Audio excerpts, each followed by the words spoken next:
بسم اللہ الرحمن الرحیم۔ آج ایک اور بہت اہم موضوع، دل کا مریض اور مرچ مسالے۔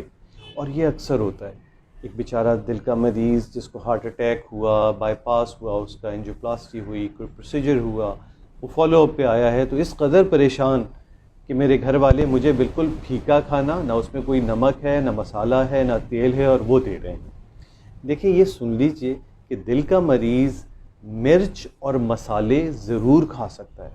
دیکھیں، مریض کے لیے یہ ضروری ہے کہ وہ غذا لے، غذائیت جائے گی تو ریکوری ہوگی۔ ہاں، غذا میں اعتدال ضروری ہے، لیکن اپنے طور پہ خود ساختہ ایسے پرہیز نہیں لگا دینے ہیں جو کسی طور پہ بھی سائنٹیفکلی کوئی اپلیکیبل ہوں۔ بات ہم مرچ کی کر رہے ہیں تو مرچ کے حوالے سے میں بتا دوں کہ ہری اور لال مرچ دونوں لے سکتا ہے۔ ہری زیادہ بہتر ہے۔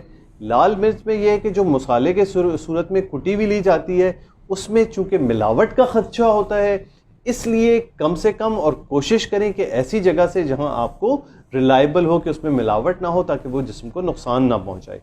ہوتا یہ کہ لال مرچ خاص طور پہ اس میں جب ملاوٹ بھی شامل ہوگی اور ہم مسالہ بہت زیادہ لیں گے تو تیزابیت والے معاملات اس مرچ مسالے سے آپ کے بڑھ سکتے ہیں۔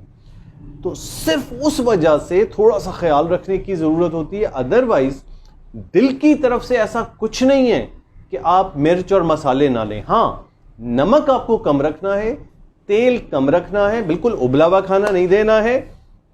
بلکہ مرچوں کے حوالے سے کچھ تحقیق تو یہ بھی ہے کہ وہ دل کے مریض کے لیے شاید تھوڑی بہت فائدہ مند ہو سکتی ہے، کیونکہ وہ بلڈ پریشر کے ریڈکشن کا باعث بن سکتی ہے۔ اس میں کچھ وائٹامنس ہیں، اس میں کچھ ایسے نیوٹرینٹس ہیں جو آپ کی امیونٹی کو بھی بوسٹ کرتے ہیں، اور یہ ساری تحقیق موجود ہے۔ تو اس حوالے سے کنکلوژن یہی ہے کہ برائے مہربانی دل کے مریضوں کے لیے مرچ اور مسالے پر پابندی نہ لگائیں، ہلکا تیل ان کو لینے دیں تاکہ پراپر غذا وہ اس کے مزے کے ساتھ لے سکیں، تاکہ جلدی ریکور ہوں۔ شکریہ بہت بہت۔